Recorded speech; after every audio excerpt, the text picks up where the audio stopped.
Hello, everyone, and welcome to this second edition of CRA Mondays. Today is Monday, April 28th, 2025. I'm very excited to welcome today Olle E Johansson, who was very willing to step up quite at the on a short notice to talk about a very hot topic in the cybersecurity world, and especially in the vulnerability management, following some drama, one could say, in the CVE, so the vulnerability management databases that happened over the last couple of weeks. My understanding, so this is not a space that I'm super familiar with. So my understanding is most of the drama was essentially dealt with, but they're really unfunded, and there were only 25 people looking at the CRA and the obligations to report vulnerabilities and incidents. I thought that that would never work, and they wouldn't get a budget for the MVD to handle that. So why doesn't other parts of the world contribute to these systems? That was kind of strange to me. I remember this was before the current administration in the US. And why isn't this system led by a global organization? Well, you can say that all the CNAs that report vulnerabilities, they're a global gang, but the management of the CVE database and the MVD enrichment was solely performed with US funding. So I started this discussion in many forums. I did get interest, but very little energy to do something about it. The system actually worked, so why change it? Then things started happening. In February last year, the MVD practically stopped enrichment. And this was really bad because one important thing they add to the CVEs is the name of the product affected. The vendor and the name, what we call a CPE. Without that, all your vulnerabilities checking performed by tools using product databases or SBOMs were in the dark. We couldn't see all the new CVEs coming in. There was a small flow being managed, but not much. And we didn't get any information about why, really. And we still haven't got detailed information about why this stopped. We're getting a lot of positive messages that we're coming back, we will change soon, and we're still waiting. And now, a couple of weeks ago, I think every one of you woke up here in Europe to a lot of messages on LinkedIn about the funding for CVE was going to stop. Now, it didn't stop. CISA stepped in and provided funding, but at least for 11 months. After that, we still don't know. And with that, I got a lot of people interested in my thoughts. I published a document on Google Docs and I shared it widely. And I got a lot of feedback. And this presentation is based on the doc and the feedback. But during that kind of hiccup with the CVE, many groups stepped forward, many companies stepped forward, providing alternative solutions, but they were all focusing on technology, making CVEs available. And that's important. I agree with that. But from my corner of the world, I saw a much bigger problem. That was, how can we maintain this long term so we don't risk everyone's vulnerability handling based on a civil government's funding problems? Even ENISA launched their EUVD in the middle of all this, which I think was a bit clumsy, a bit lack of respect to their partners on the other side of the pond, who was obviously having some sort of political problem. Parts of the board of the CVE launched something called the CVE Foundation. We gotten some information about that, and we'll see what happens. I won't go into that discussion today because we simply don't know what's going to happen between the CVE program and the CVE Foundation. But we're surely going to follow that in detail. But I worked hard during these days to push for the need of a long-term solution, not a short-term quick fix, and including the current CVE program and the CNAs in that work. And why then did I do that? Why do I think we need a long-term solution? Well, it's very basic. As a user, as a customer, I want to know if my platforms and systems are safe and secure. I need to be able to verify that constantly. And many legislations around the world refer to vulnerability management systems, and we need them globally. So the CRA, which we've been discussing here for an hour, is one of them. These 2 points to supply chain security, managing vulnerabilities in important services. In short, the SBOMs needs to be working. We need to have a proper check. And of course, there's a lot of details that needs to be fixed here. The naming of components in the SBOM versus the naming of components within the CVEs. But I'm pretty sure we can solve that. So in the short term, we need to support the CVE program. We need to make sure they are up and running at all times, because that's what we have today. We need to help them with the CNAs and manage the changes we need. But we also need, in parallel, to work on a global solution and a migration path. I'm not saying we're going to leave the CVE program, but we're going to make a global solution, in my view, that is stronger and better for a growing community. We won't get less CVEs, we will get much, much more. So we have to do this in parallel. And that, I know that's hard, it takes a lot of resources, but I think it's critical. Building a new organization that needs to be trusted by all stakeholders. That's boring work, especially if you're technical, but it's required. We have to take the first step and join other stakeholders in this. And of course, we need to create a technical solution, and every one of us loves that. We can start discussion already about replication, APIs, and all those formats. But I think we need to stop that for a while, put that on hold, because we love discussing technology and we think we can solve all the problems. But building trust and building a trustworthy organization and the procedures and processes here is a requirement. We need to start that work. And within that work, start with the technical requirements that we need in order to find the proper technical solution. So I managed to try to put together some very basic requirements. And these are, of course, up for discussion, but many people are giving input on these, and it seems like we're in some sort of agreement. But in the process forward, we need to rehash them until everyone is on board. I believe we need many actors working together, not just a single actor or a single government.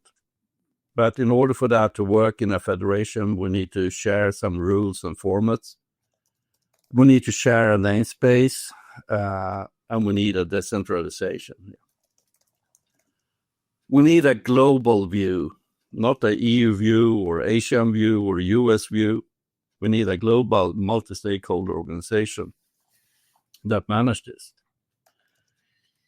And all the vulnerability data here should be freely accessible and freely replicable worldwide. I think that's critical for the cybersecurity community, the open source community, and the users across the globe. Interoperability is a keyword that has been driving me along for some part of my life. We need standardized APIs, data formats, and standards for replication of data here. We need interoperability so that many vendors and open source projects can create software that use this system to find the vulnerabilities and answer the questions, whether a user, a company, a government institution, if they're safe or not. We need the vendors, the one that create the reports, to be in control over their identifiers. and both as a company or open source project and the product name. No one else. We may need to have a small managed namespace for those PyPy libraries and others that doesn't have their own DNS registration.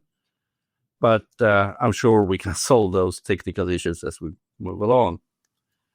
The identifier for a vulnerability needs to be globally unique. We need to define namespaces. We've done it before. We can do it again. I think personally, but there's a bit of a warning here because I'm a bit biased when it comes to PKI and digital signatures, but we need to discuss this. We need a high level of trust, especially in some vertical industries. We need data to be digitally signed so we can trust them. We need monitors to verify that nothing bad happens. We'll need to be able to identify and verify all individual vulnerabilities and reports. We need replication friendliness here. We can't have data hidden in a single jurisdiction or a single vendor cloud. We need it to float around, and we solved that problem before many times. There should be, again, no cost. Data should be free. I think we need an extensibility. If one project provides a report and someone else have another opinion or want to add the data, their own severity score or something else, those are two objects that are related, but two different objects, in my view, signed objects. And this is like mirroring the MVD, CAB, EUVD, and other things that add data to reports. Security researchers and third parties should be able to provide additional data as well. And users make the decision about whom to trust in the system. So how do we get forward here? I'm seeing a lot of comments. I'll go through them later. Sorry. First, we need to do exactly this. We need to gather around the table, and we have started this process. I think you've seen blogs from OpenSSF, including OWASP, blogs from OWASP, and many other organizations. Please wait, Dick, and I'll catch up with you later. But we're looking into communication with many other organizations here. We're going to set up a number of meetings, open meetings, to gather requirements and input on all these issues and try to reach some sort of consensus, properly IETF style, a rough consensus on what we need to do. But we need a diverse set of parties here. We need government, military, enterprise, and cybersecurity experts, and the open source world as well. And the goal with this first part of the process is to come up with some governance and basic requirements, ideas on how an organization could look, and try to set up an interim board or work group to manage this process. Part two, when we have that, is to set up a longer series of workshops, both in person and online, trying to come up with documents and policies. We need to then start with the requirements on the technology part. All the fun starts then. Agree on standard process for different parts. Some of it could be IETF, some of it could be ECMA, some of it could be somewhere else. And then start defining the answers to the requirements, the APIs, formats, naming. I think we have a lot of this, but we just need to select and modify where needed, find some profile of the standards. And then when we have the technology, we have an organization, we have to realize that building trust in this new organization, a new way of working, takes time. It depends, of course, on the stakeholders and whether or not legislations and other rules in vertical niches will point to this. My personal belief is that the CVE program and the existing CNAs needs to be part of the solution. We will extend what they have, but they need to be part of this. And we have a lot of commercial vendors, as we saw the last couple of weeks, and or other groups that have really cool solutions, and we want them to be part of this as well. So to summarize, we need to reach an agreement on how to proceed, and that's what we're working on right now. Start organizing the workshops if needed, unless we find some existing organization, create an organization, and then live happily ever after. There are a few organizations already showing interest in working along this plan, and I invite others to reach out to me if you're interested in joining. I guess there are many more and have been discussions in other fora as well, and we'll just have to work together to unify all the forums and see if we can find a plan. But I believe this will take time, and we need to have patience. There will be a lot of opinions and people involved, but I think we can do this. And I would like you guys to be part of the solution. And here's a list of references. I got at least one question I see here, Marta. An idea how to fund this? No, but I would happily hear that, but if you have any. But I'm pretty sure if we have enough interest that we can get resources we need to move ahead. I think Dirk had some suggestions as to how this could be funded. Dirk, I don't know if Yeah. I will share them. happy to share if Olle, you feel this that's appropriate. So I think that much like as an open source, the one reason CVE system has survived so long is that the CNAs do a lot of the work with all the credits and everything else to monitor, and the fact that we never quite consumed the pivot in their organizational structure they plan to do. The CNAs and sub-CNAs do most of the work, which actually means that the coordination at sort of like top level is relatively modest, or should be modest, or could be created to be modest.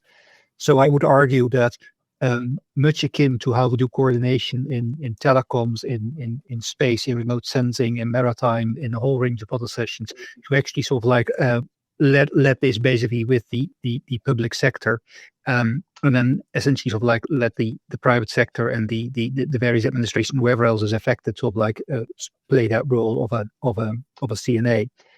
So essentially what you're doing there is making sure that the funding at the top level is directly correlated with trust in the system and the fact that the system is neutral and fair, but you try to basically make that as devoid of operational tasks as you can possibly be. Eva. Just a small addition to Dirk's comments. There is substantial overhead in cost for validating and verifying a lot of the vulnerabilities that do come in. That is not necessarily handleable by the CNAs themselves. So in just as we all think about this, I think there are a number of costs that were hidden in the CVE program that a lot of the public wasn't aware of. Certainly, the discussion the past couple of weeks, I saw that come up. Yeah, I think that's a very, very fair comment. I also think that just because it was there and it was easy, we allowed those costs to incur in one place rather than organize ourselves well and federate. Agree, federation is better, but there's just a lot more cost than I think most folks realized. Oh yeah. But if the number of CVEs go up, I don't think it's fair for one government to take the full cost. So that's one reason why I think other parts of the world need to step forward. I think I would add that it's quite common in other fields, like, for example, remote sensing, to see the large public sector blocks in some sort of like 3 or 5 years rotation, running secretariats or bureaus that manage things like download frequencies, all sorts of references, all sorts of coordinated numbers, databases, issuing unique this, tracking unique that keywords and so on. So I think internationally there are quite a few, well-known, proven frameworks, and who typically are done as an interagency thing between.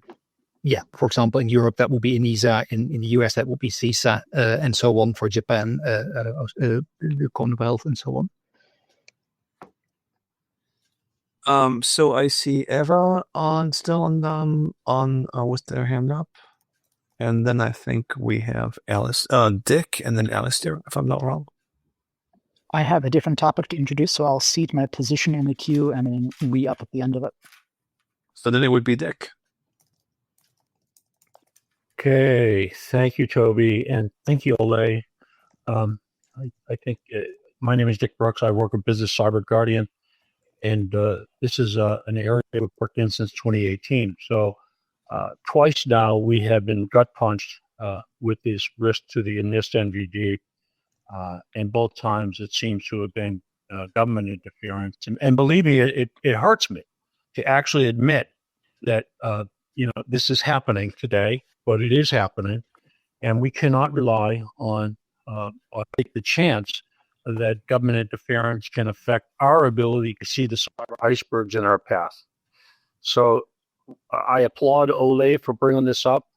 I wish the situation didn't exist, but it does. And I hope that the folks attending the RSA conference this week will take a very serious look at this situation and have a very honest discussion about what we need to do to fix the problem, because we need to see those cyber icebergs to prevent disaster. So thanks for leading this, Ole. Thank you. Thank you, Dick. Alistair? I think there's someone that has that's not muted. I believe, Ruth, that might be you. I hear like a typing in the background. Thank you. So I would... I think I recognize what Eva's pointing to in terms of potential hidden costs. Does anybody have a sense of the order of magnitude of this? Are we talking like 10 million bigger or smaller? Are we talking 100 million bigger or smaller? Any sense of what that hidden cost might be? The published data for the cost that was the contract in question, the CVE, the MITRE contract, I don't remember exactly, it was low tens of millions per year. And the number is now public, so anyone can go look that up. But you think there are also hidden costs behind that? No, I think that is the primary cost, right? A lot of that was the enrichment process. A lot of LinkedIn threads were, just so much to run a database. Yeah, I think the cost in that was given here, LinkedIn, was more than 10 million. I think Dirk is right when he suggests 30 million euro. But that was the MITRE cost. The MVD cost we haven't seen. Okay. Yeah.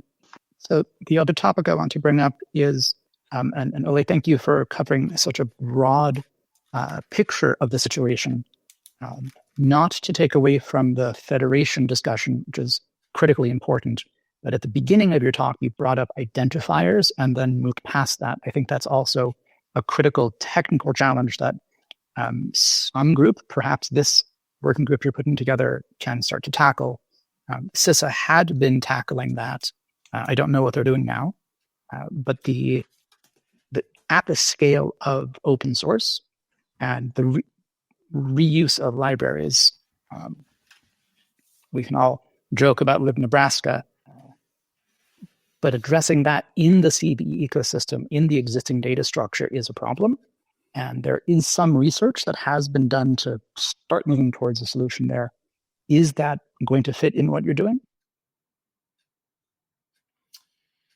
I try to avoid that discussion. But we've been discussing package URLs and CVEs as identifiers for a long time, and possibly others as well. I'm part of the group in OWASP that works on the ECMA standardization, and package URLs will be standardized by ECMA fairly soon. There is also work within the CVE program, which we have been influencing, that will likely, if they succeed, will likely add both CPE and package URLs on the same level as identifiers. And there's a third one, which I don't remember the name of right now, because I've been involved in CPE versus package URLs for a long time. So that work is happening. I didn't want to push that forward. I kind of mentioned software identifiers in one of my requirements, but I didn't want to get into details right now. Okay.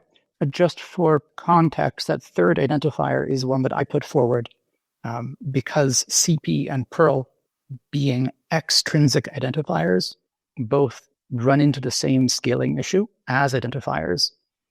Without some sort of an intrinsic identifier, the strain on CVE that it has, I would say, buckled under in the past couple of years will also be a risk for this. Happy to take it offline, but I think it needs to be addressed. We definitely need to be addressing it. And you saw some of my opinions here saying that no third party should be allowed to define the name. The creator of the product, the manufacturer of the open source project needs to define which names to use. And that is precisely the problem. How do you know which lib Nebraska it is when it's been changed in minor ways a million different times? So intrinsic identifiers, we need to continue that discussion, Eva, and I'm looking forward to it. Delighted.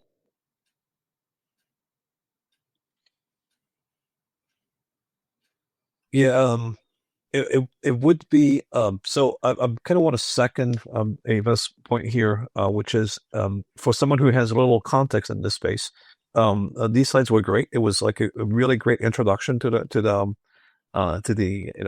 problem space. And I think a similar set of slides on the problem of identifiers would be great for an upcoming CRA Mondays. If one of you wants to actually do that, that would be wonderful. Remember, like the whole point of the CRA Mondays is for me to learn a bunch of things like really quickly by experts in the field. So Well, I do have slides on at least CP and Perl, and I need help from Eva to add some more from our trainings. But we have been discussing this in the OWASP SBOM forum on the leadership of Tom Ulrich for quite a long time. We have been discussing this in OpenSSF and within the CVE program. So it's an ongoing discussion that we need to follow up on. But the practice of MVD setting up names that they kind of guess has led to the fact that Microsoft is Microsoft Inc., Microsoft Space Inc., Microsoft Comma Inc., Microsoft Comma Inc. dot. There's no consistency. And that means that scatters that produce SBOM adds a lot of different options because they have to guess. And within data science, we can be a bit more exact here than having to guess when looking for vulnerabilities. But there are many clever people working on that, and I'm sure we can get them to a CRA Monday. Wonderful. That sounds perfect. Any more questions for Olle? Suggestions? I'm seeing a bunch of comments in the chat, but I'm not sure those tie directly into specific questions for you or thoughts. No, I love seeing all these comments, and we need to capture them and bring them forward in the process. So keep them coming. My question to you would be, you see more traction now obviously because of the bad things that happened. How do you see, like, this seems like quite a big lift to make something like this actually work out. And who do you believe are the critical actors who would make that work? And who would sort of like change the dynamic here and make your long-term plans be successful? Like, who do you need to sort of like drive this, or at least show up? That's a really good question. The easiest path for me is to bring in all my friends from the open source world. The hardest part is, I believe, in the process here, we're going to need governments, we're going to need the industry, we're going to need other parts to create a truly multi-stakeholder organization. We've done it once before with ICANN a long time ago, and I think we need to follow and learn from the mistakes, but follow that inspiration. But we need to start somewhere. And right now, the open source foundations and organizations and OWASP, without their application security knowledge that we have in that organization, we're working together on a plan, and we'll see what comes out of that. And then we just have to find the other ones to join. And Stig and the others, if you want to be part of the discussion, my email address is on the screen, so please remind me by email.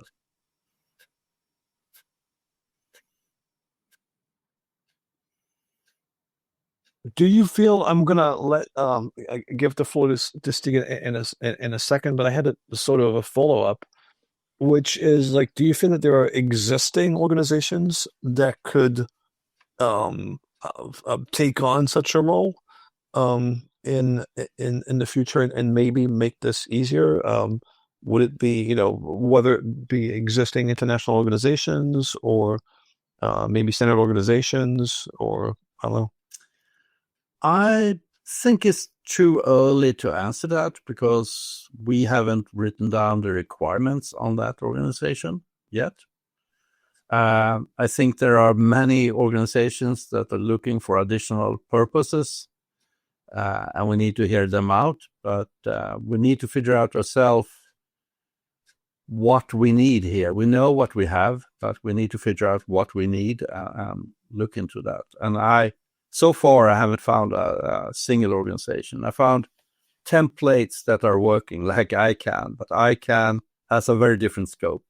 So it's not the organization. I just use that as an example of a successful multi-stakeholder organization where government, standard organizations, industry, and the IETF community kind of work together. It was hard.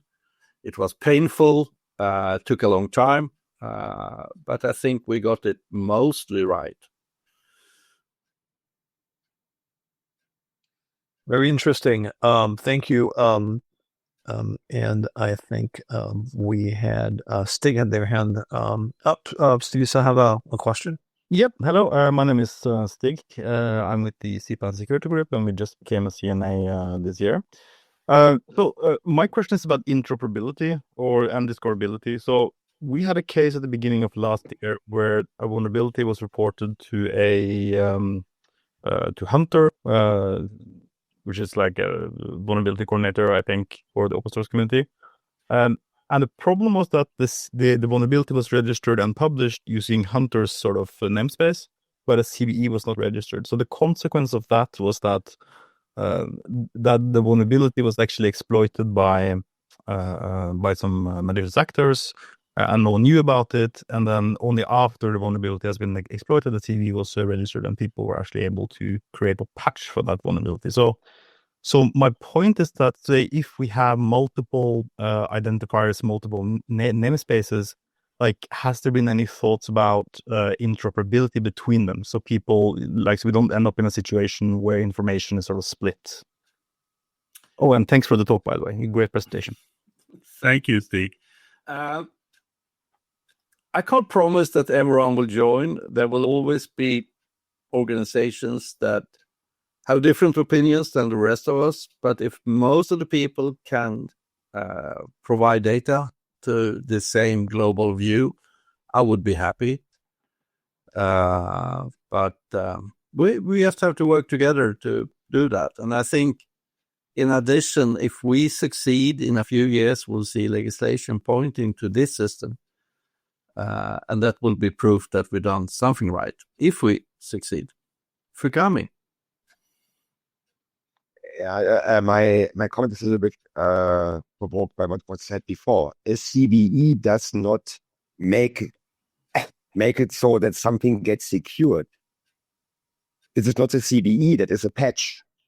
So what I like in that whole discussion around CVE and what's necessary and so on, it's all like, a lot of how it's used is not of what it should be used for. And that remark was a good example of why the current system simply doesn't work.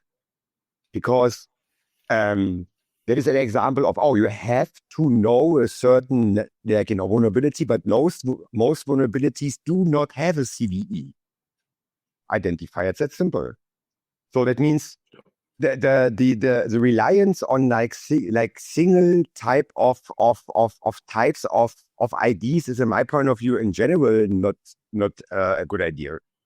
And since we already use a lot of different ones, I love, for example, what Circle does with their vulnerability lookup.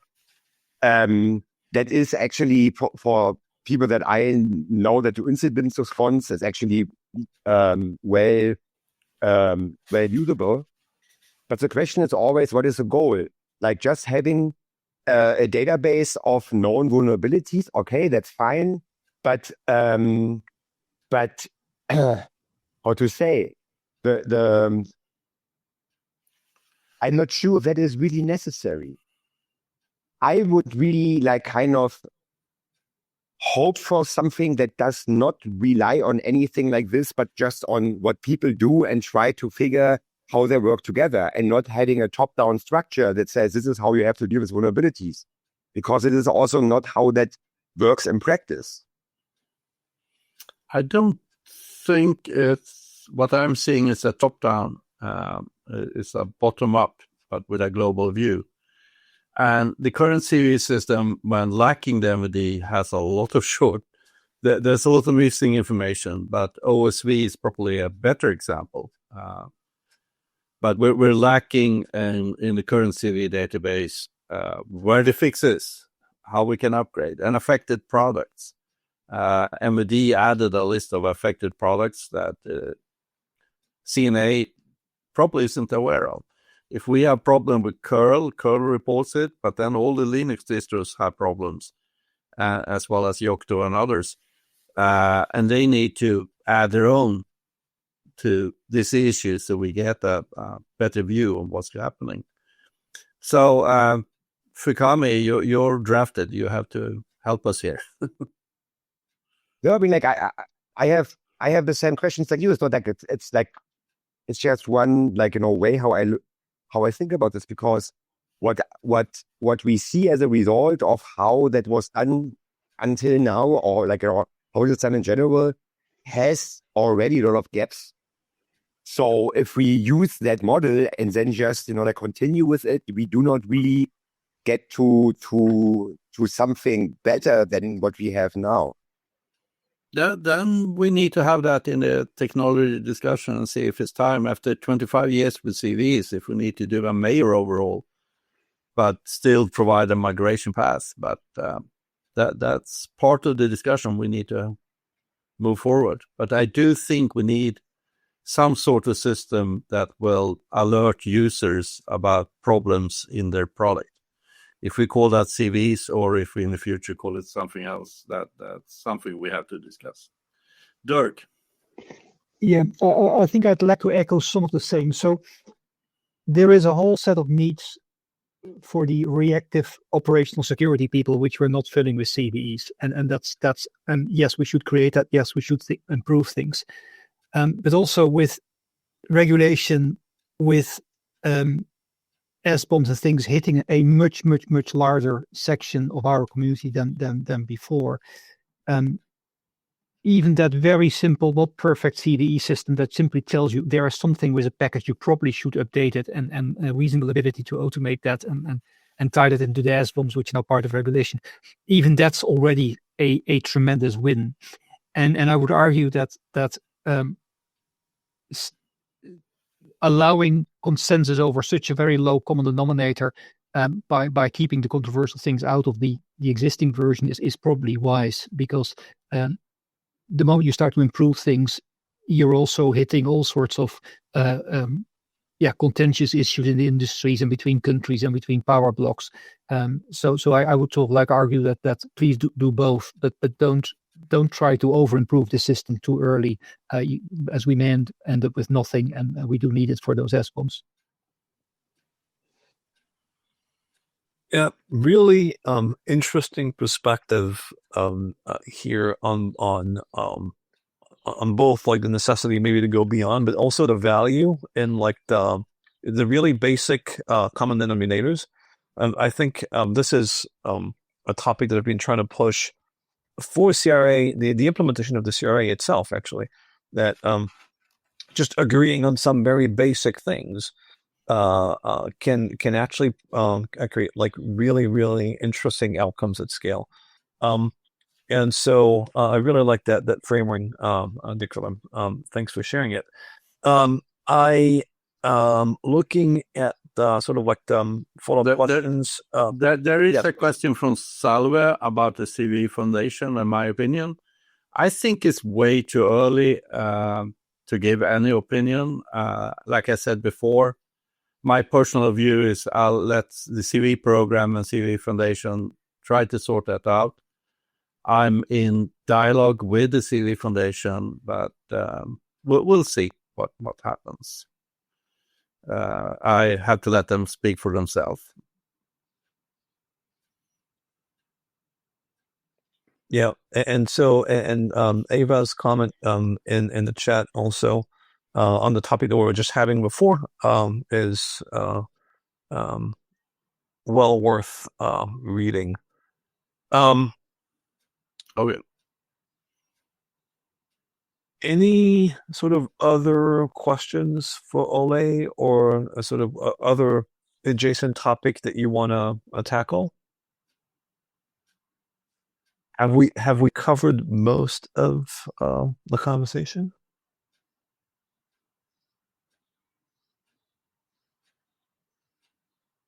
Well, it sounds like it. It sounds like you've enlightened all of us. Beautiful. Then I'll see you on the CVE at OWASP.org membership list. It doesn't require any membership in OWASP.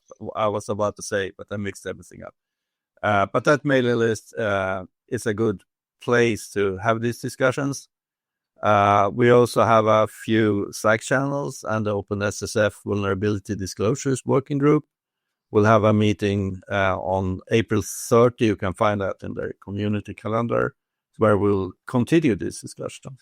But there are a couple of forums and where we can continue. So welcome to that, and I'm looking forward to seeing you aboard. Wonderful. Well, again, thank you very much for stepping up and enlightening us on this topic. I learned a ton. I hope others have learned a ton too. I'm really excited to see where you're taking this and where this is going in the future. As we discussed, if you Ole or Eva want to show up at some point and tell us more about the identifiers and that whole space, I think that would be really interesting. And then I'm just trying to look at who we have for the next CRA Monday coming up, in 2 weeks. Give me a second. I think that we'll have Maxim, Baële, and no, that's on May 12th. Yeah, that's the next one. And so Maxim will come and talk to us about the OWASP Software Assurance Maturity Model, OSAM. And that's a framework that's designed to help organizations do risk assessment. And so from my perspective, and you're going to entirely correct me on this. No. Yeah, I think you're right. But also the way I look at it is that we have, for many organizations, a couple of days. It's less than 1,000 days until the CRA is active. And the SAM can be used to measure the change within an organization. So you get some sort of score if you do a SAM questionnaire and investigation at this point, and you can measure the progress towards a more secure product line that fits into the CRA. And Maxim has done a lot of work with fitting this into the CRA scheme. So I'm really looking forward to that session myself. Yeah, no, likewise. And also Maxim has been very involved, notably in working on the inventory of related specs to the CRA. And we've had many conversations on how SAM fit in that space. And I'm very, very interested in hearing sort of like that presentation too. So that's going to be in 2 weeks. And then in 4 weeks, we'll have Lars that's going to come and share the very big epic GitHub issue that he created to meet CRA compliance with his own organization, his own company. And so we'll have sort of the perspective of compliance from CRA compliance from a manufacturer looking at it. So two very interesting conversations that I'm very much looking forward to have in the upcoming CRA Monday calls. Ole, thank you again. We'll be sharing your notes, your slides on GitHub. And if people want to continue and support this work, you shared where they can go and do this. Thank you all. Thank you for staying, and see you all in 2 weeks.